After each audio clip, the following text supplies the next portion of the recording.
Kebetulan. Permintaan tersebut disuarakan dalam diskusi publik yang diselenggarakan oleh Partai Kebangkitan Bangsa atau PKB bertajuk persoalan pengungsi Rohingya yang mencapai lebih dari ratusan ribu orang mencari suaka ke berbagai negara. Menurut data dari Kementerian Luar Negeri, pengungsi dari Rohingya dan Bangladesh, korban dari kekejaman perang etnis di Myanmar yang masuk ke wilayah Indonesia di daerah Aceh dan Sumatera Utara mencapai 14.000 orang. Menurut anggota DPR Komisi 1 PKB Saiful Bahri Ansori, saat ini masih ribuan orang pengungsi yang terkatung-katung di laut, di Andaman sekitarnya yang ingin mendarat ke Indonesia.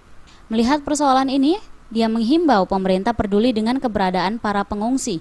Walaupun dengan sampai saat ini, negara Indonesia belum masuk dalam aksesi konvensi pengungsi tahun 1951 dan protokol 1967.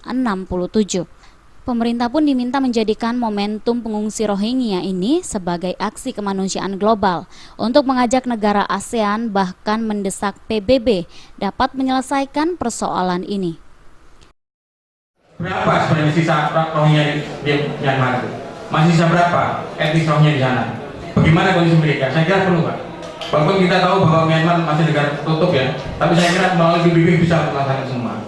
Dan inilah tugas dan tanggung jawab bersama bangsa Indonesia sebagai bangsa yang besar untuk bisa mengkoordinir dan mengkapanui negara-negara ASEAN agar bergerak lebih cepat, agar kita bisa menyelesaikan masalah kemanusiaan yang sangat dasar.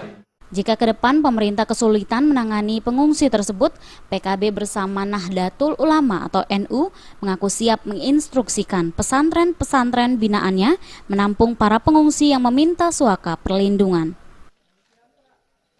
Dari Jakarta, Wahyu Sadiatmoko dan Adi Darmawan melaporkan.